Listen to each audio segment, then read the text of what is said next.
Quais são as suas lembranças do período da escola? Você era um bom aluno? Você era uma boa aluna? Tinha algumas matérias que você preferia em detrimento de outras? Por que normalmente nós gostamos mais de algumas matérias do que aquelas que a gente tem uma certa dificuldade? Existe alguma relação do seu interesse por essa matéria que você gostava e o professor que a ministrava? No programa de hoje, nós vamos entender como Jesus revelou os mistérios do reino de Deus através do uso de algumas metáforas que tornavam os segredos ocultos em coisas de fácil compreensão. Fica comigo, porque o programa já começou.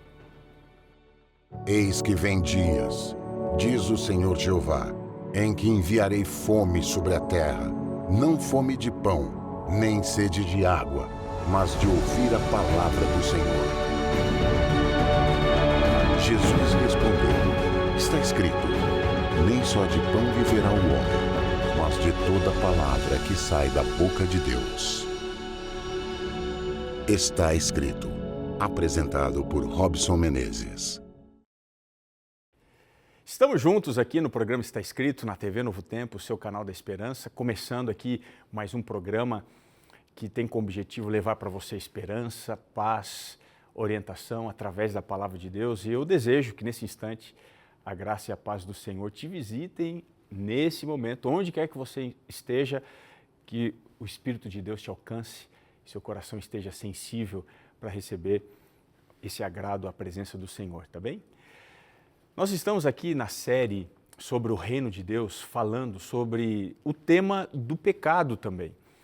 Então, eu quero já oferecer para você essa revista, A Cura do Pecado, que está ajudando a gente a compreender um pouco mais e melhor como vencer esse mal que está presente em todos os aspectos da nossa realidade, da nossa vida, que traz sofrimento, que traz dor, que traz morte. Como a gente pode encontrar a cura para o pecado? Você quer saber mais? É só ligar agora para a gente no telefone 0 operadora 12 21 27 31 21. Você vai falar na central de atendimento da escola bíblica e vai dizer, pastor Robson, lá do programa Está Escrito, disse que eu poderia pedir. Você não precisa ser adventista não, viu? É para todo mundo que quiser aprender mais sobre o tema. Você vai ligar, vai pedir e nós vamos enviar para você, sem custo nenhum, essa revista que vai mudar a sua vida, eu tenho certeza, tá bem? E aí você, quando receber, vai poder estudar melhor em casa, com calma e aprender muito mais sobre esse assunto, tá joia? Por falar na revista, chegou o momento do quadro Responde aí, Pastor. Mari, pode rodar a vinheta. Responde aí, pastor. Responde aí, pastor. Responde aí, pastor. Responde aí, pastor. Estamos aqui então com a pergunta, Mari colocou aqui na tela, pastor, por que somente Jesus pode ser salvador da humanidade? Eu confesso que eu entendo esse seu questionamento, é um questionamento interessantíssimo, muito profundo ao mesmo tempo, mas a pergunta sobre por que somente Jesus pode ser o salvador da humanidade é uma das questões centrais da fé cristã. Isso daqui não é por vaidade, por qualquer outra coisa. A gente precisa entender que a resposta ela se encontra especialmente na sua identidade de Cristo, que é única.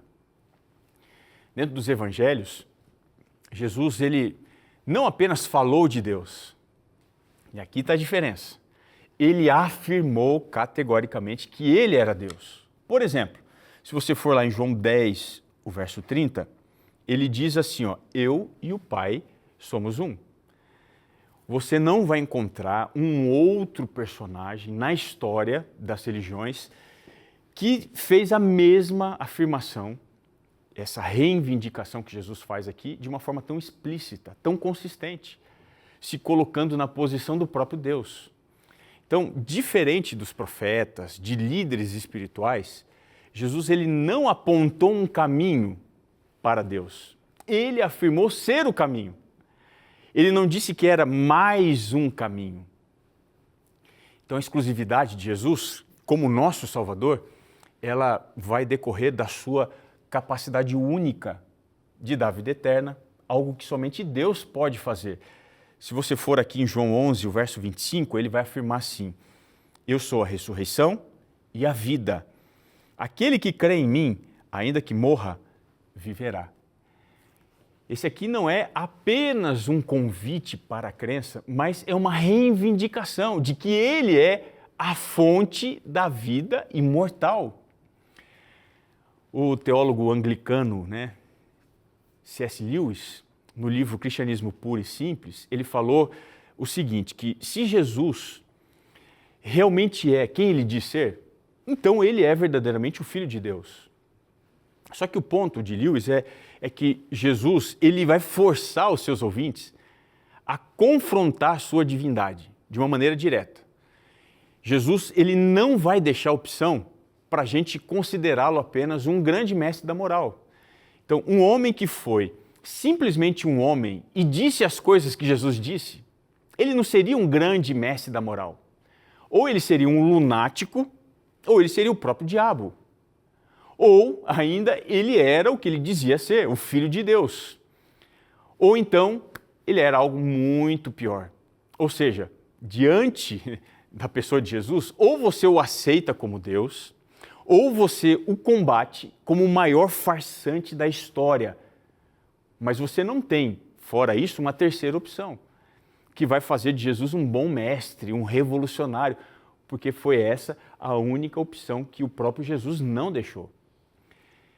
Então, só Jesus pode ser o salvador da humanidade, porque somente ele é o Deus encarnado. Dá para você entender? Ele é o único capaz de dar vida eterna, também de oferecer o perdão pleno. Então, a sua ressurreição vai confirmar o seu poder sobre a morte, algo que nenhum outro pretenso mestre da moral jamais foi capaz de realizar. A proposta cristã, ela não vai ser um mero sistema moral, filosófico, revolucionário nas ideias, não, mas ela é, na verdade, um oferecimento de uma vida nova a partir do próprio Deus, que foi revelado plenamente na pessoa de Jesus. Para você crer em Jesus como Salvador, é você confiar naquele que é verdadeiramente o único que tem poder para dar vida, porque, de fato, ele é o Deus vivo entre nós. O apóstolo Pedro, ele reconheceu isso após a ressurreição de Jesus, diante das autoridades judaicas. Olha o que ele disse aqui em Atos 4, verso 12. Ele diz assim, e não há salvação em nenhum outro. Não há salvação em nenhum outro.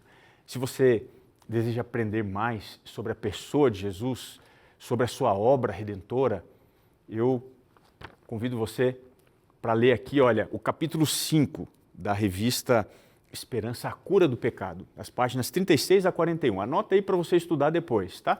Das páginas 36 até a 41. Salvação do pecado e da morte.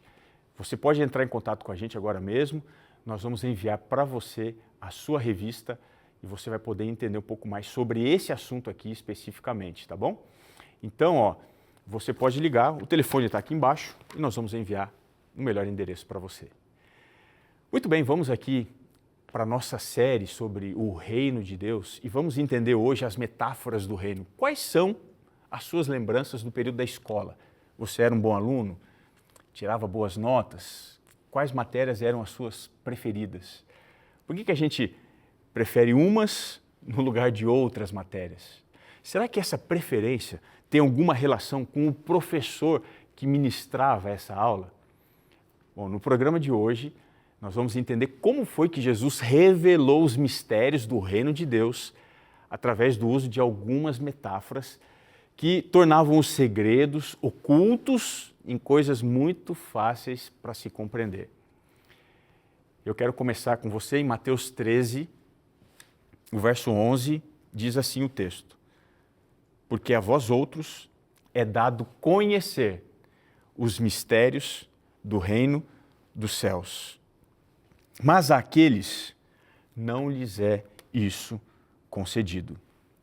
Este verso que a gente acabou de ler, ele está inserido aqui no contexto da explicação da parábola do semeador. Uma história bastante conhecida que Jesus contou. Esse ensino de Cristo, ele vai servir como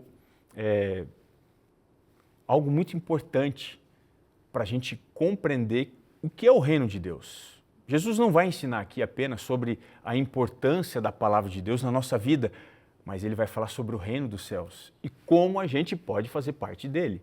Então vamos explorar agora quais são os diferentes tipos de solo que Jesus explicou aqui dentro dessa parábola e o que isso tem a ver com a nossa receptividade, com os desafios que a gente vai enfrentar e as consequências de termos o reino dentro da nossa vida. Então vamos começar entendendo que o reino de Deus, ele é semelhante à imagem deste homem que lança as suas sementes. Essa aqui é uma metáfora que Jesus usou. Veja, por que Jesus usou metáfora? As metáforas são uma característica muito marcante do ensino de Jesus. A metáfora é uma verdade ilustrada através de uma realidade prática do cotidiano. São elementos do cotidiano que você vai usar para transmitir verdades espirituais profundas.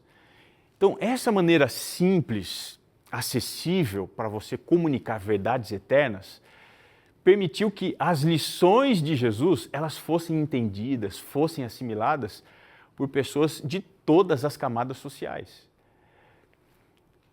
Além das metáforas, Jesus era um contador de histórias assim, muito habilidoso. Ele usava as parábolas para ilustrar os princípios espirituais.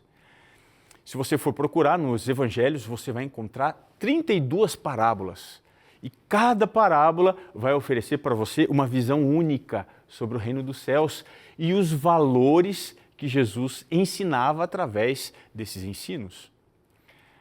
Agora, o que os segredos do reino têm a ver com essa história que ele contou? Então, algo que chama a atenção aqui é que Jesus não permitiu que todas as pessoas que ouviram a parábola escutassem agora as explicações sobre o reino de Deus. Mas você sabe por quê? Entenda aqui uma coisa, porque os mistérios do reino de Deus, eles não foram confiados para todas as pessoas. Os que tinham o coração endurecido e que ouviam assim de mau grado, com mau gosto, má vontade os ensinos de Jesus, demonstrando assim falta de disposição para aceitar as palavras que ele dizia, eles não tiveram o privilégio de conhecer os mistérios do reino de Deus. Então, a sua oração e a minha precisa ser assim: Senhor, que o meu coração ele esteja aberto para ouvir os seus ensinos e que eu seja a pessoa para quem os segredos do seu reino são revelados. Vamos entender agora um pouquinho as tentações do mundo associadas ao reino de Deus. Em que imagem? A imagem da semente que caiu à beira do caminho.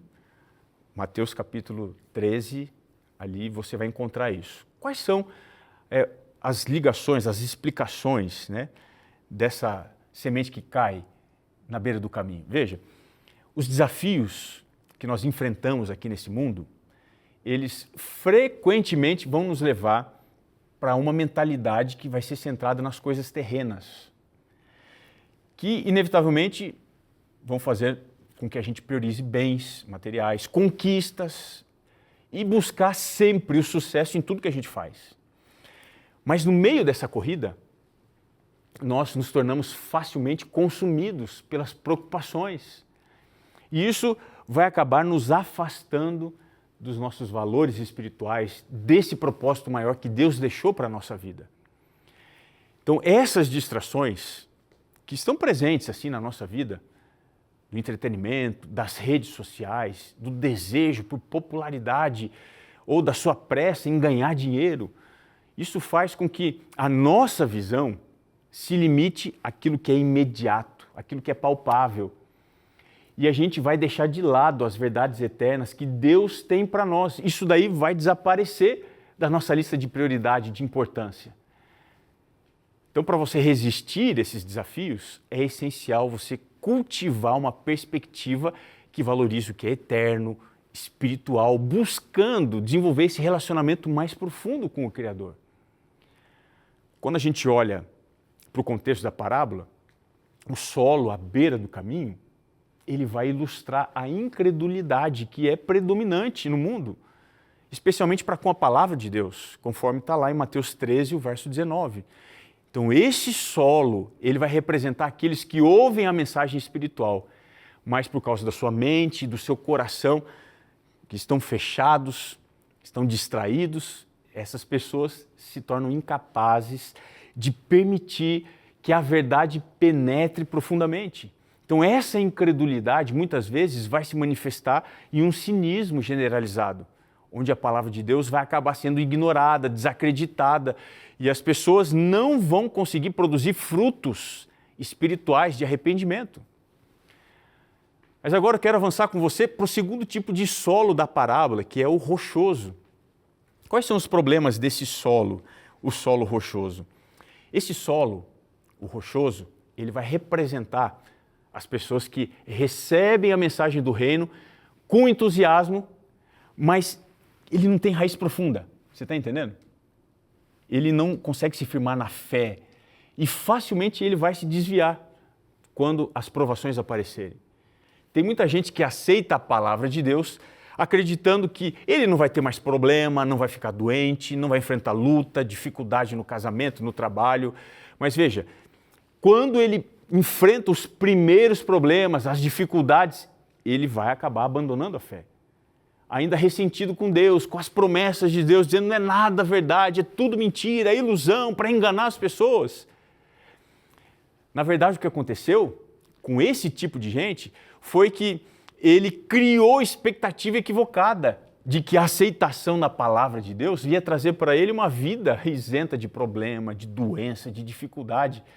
Mas ele não entendeu que as provações não são a ausência de Deus, mas muitas vezes elas vão ser oportunidades para um crescimento espiritual, para que a sua fé seja fortalecida.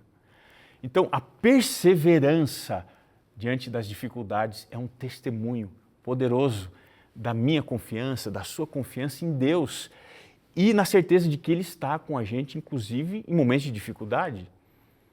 Por que isso? Porque o reino de Deus pede renúncia. Essa é a lição mais importante que a gente precisa compreender.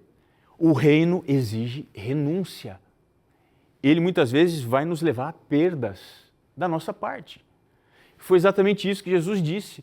Todo aquele dentre vós não renuncia a tudo. Observe, tudo. Quanto tem, não pode ser meu discípulo. Isso aqui está em Lucas capítulo 14, o verso 33. Então a gente precisa fazer aqui isso para não ser seduzido pelos atalhos que vão aparecendo, né? E muitas vezes se mostram convenientes, mas que no final das contas eles nos afastam do propósito maior de Deus. Agora eu quero avançar para o solo que é representado na parábola pelos espinhos, um solo espinhoso.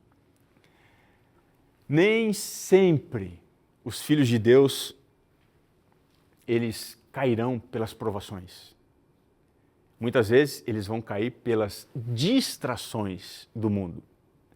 Jesus ele falou, o que foi semeado entre os espinhos é aquele que ouve a palavra, porém os cuidados do mundo, a fascinação das riquezas vão sufocar a palavra e ela vai ficar infrutífera. Isso está lá no verso 22. Então, um dos desafios mais sutis que os filhos de Deus enfrentam no caminho da fé são as distrações que vão aparecendo em todo momento, desviando o seu foco da atenção daquilo que importa. Então, ao contrário das provações, que você rapidamente identifica, essas distrações são, na verdade, coisas boas que vão aparecendo, como ocupações familiares, compromissos profissionais, até mesmo um hobby que você tem e que talvez em si mesmo seja uma coisa boa, mas pode ocupar o lugar indevido, trazendo para você uma falsa prioridade para a sua vida. A gente precisa colocar em primeiro lugar o reino de Deus. Para aqueles que vivem entre espinhos, a maior necessidade é compreender o que Jesus ensinou. Mateus 6, o verso 33. Buscai, pois, em primeiro lugar, o reino de Deus e todas as coisas vos serão acrescentadas. Veja, esse aqui é o chamado de Jesus para você. para que você reavalie as prioridades da sua vida. No mundo que a gente vive, a sociedade que a gente faz parte, ela vai valorizar o sucesso, dinheiro, status, o reconhecimento das pessoas. E isso vai deixar o reino de Deus no segundo plano. Mas você é chamado a colocar o reino de Deus no primeiro lugar. E talvez essa seja a sua maior luta. Eu agora quero chegar com você no último tipo de solo, o solo fértil. E esse solo traz, na sua explicação, Jesus falando, ele apresenta algumas bênçãos, bênçãos que você tem ao receber a palavra de Deus. Essas bênçãos são profundas, elas são transformadoras para a sua vida. Ele falou isso aqui em Lucas capítulo 11, o verso 28, ele diz assim: bem-aventurados são aqueles que ouvem a palavra de Deus e aguardam. Veja, não é suficiente apenas ouvir os ensinamentos de Cristo. É essencial, fundamental que você coloque dentro do coração, que você pratique esses princípios na sua vida cotidiana. Então, quando você recebe e obedece a palavra, você não apenas está se beneficiando individualmente, mas você está contribuindo para criar um ambiente de fé, de amor, que vai impactar a comunidade que está aí ao seu redor. E a grande questão é que essa bênção vai multiplicar enormemente para todas as pessoas aquilo que Deus quer oferecer. Essa é a verdade por detrás dessa história. A multiplicação das bênçãos no reino de Deus é uma realidade que se manifesta através da vida daqueles que realmente acolhem a palavra de Deus, colocam ela no coração e a aplicam na sua vida prática. E qual é o resultado disso? Conforme Jesus ensinou aqui, acontece uma multiplicação extraordinária. Olha a proporção que ele coloca. Produz a 100, produz a 60 e a 30 por 1. Mateus 13, o verso 21. Veja, Jesus ele está ensinando que aqueles que recebem a semente, como se fosse uma boa terra, ou seja, que recebem a sua mensagem com atenção, com disposição para agir, esses daí vão colher frutos que vão ser abundantes. Mas essa colheita, ela não vai ficar limitada apenas às bênçãos pessoais. Ela vai se estender e vai causar um impacto coletivo que vai ser capaz de transformar vidas, comunidades, cidades, estados, países. Talvez uma das melhores formas para você medir as bênçãos espirituais na sua vida é o quanto a sua vida hoje abençoa a vida de outras pessoas. Você é uma bênção por onde você passa? As pessoas, quando entram em contato contigo, elas recebem por esse relacionamento aquilo que só Deus pode oferecer. O reino de Deus está dentro de você. Você é o melhor exemplo de que vale a pena fazer parte desse reino. Deixa eu te dizer uma coisa. Essa história, ela expõe a grande necessidade que nós temos de permitir que Cristo e o Espírito de Deus mudem aquilo que nós somos. Estamos mexendo com natureza. Todos nós enfrentamos dificuldades, não é mesmo? Para você aceitar a fé em Cristo e entrar no reino de Deus nem sempre é fácil. Que desafios são esses? A primeira coisa tem a ver com materialismo. As coisas deste mundo podem servir de corrente para aprisionar você, a sua fé, não dando condição para você servir ao Senhor. Você pode facilmente se tornar como essa semente que caiu à beira do caminho. A segunda coisa é o sofrimento, a provação. Muitos abandonam a fé por causa das lutas, das dificuldades que eles enfrentam quando eles decidiram viver com Deus. E aí eles acabam se tornando como a semente que caiu no solo rochoso. A terceira coisa não é o sofrimento, agora é a distração. Essa ferramenta que Satanás usa, ela é muito poderosa, porque ela não vai estar associada a coisas ruins, você está entendendo? O maior inimigo do excelente, do extraordinário, sabe o que é? É o bom, não é o ruim. Então fique atento. Se você não está se vendendo por coisas aparentemente boas, mas que estão entre você e o reino de Deus. Pessoas que se distraem são como a semente que caiu entre os espinhos. Para você vencer o materialismo, a aprovação e a distração, você precisa ser um terreno fértil. Para isso, é necessário você acolher a palavra de Deus com todo o seu coração. Como que você avalia o seu relacionamento com Deus? Que tipo de semente você tem sido? Olha, não se esqueça. Se você está frustrado por causa de algo que Jesus não está fazendo na sua vida, provavelmente você entendeu errado alguma promessa que Ele não fez. Ele não faz qualquer coisa para atrair a sua atenção. Ele faz o que é necessário para que você tenha condição de ser um solo fértil, pronto para receber a semente da palavra e para frutificar muito para a honra e glória do reino de Deus. Que a sua vida hoje se transforme nesse canteiro perfeito para geminar as sementes da bênção, da graça do Senhor. Mas não regue, não cultive as sementes que o Senhor não plantou.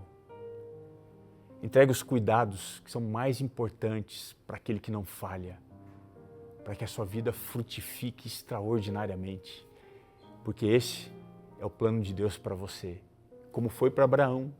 Lembra-se? Disse: "Sê tu uma bênção, em ti serão benditas todas as famílias da terra." Deus quer que você seja uma bênção, por onde quer que você passe, onde quer que você viva, o que for que você decidir fazer, que tudo isso demonstre que Deus está presente na sua vida, porque você é um solo fértil. A palavra de Deus transformou você e te fez mais semelhante a Jesus e um súdito do reino de Deus que está presente aqui nesse mundo, aqui na terra. Você quer viver isso que Deus projetou para você? Então ore comigo. Senhor, nós somos falhos, o Senhor sabe dos nossos erros, das nossas falhas, mas não permita que o materialismo, que o sofrimento e as distrações deste mundo nos afastem do Teu projeto original para a nossa vida. Cuida da gente, Pai, cuida da nossa fé. Nos transforme à imagem de Cristo. Nós queremos ser bênçãos. Te pedimos isso, entregando a nossa vida nas mãos do nosso Senhor e Salvador Jesus Cristo. Amém. O nosso programa está chegando ao final, mas eu queria te lembrar que está escrito: nem só de pão viverá o homem, mas de toda a palavra que procede da boca de Deus. Um grande abraço. Eu te espero aqui no seu programa Está Escrito. Até lá.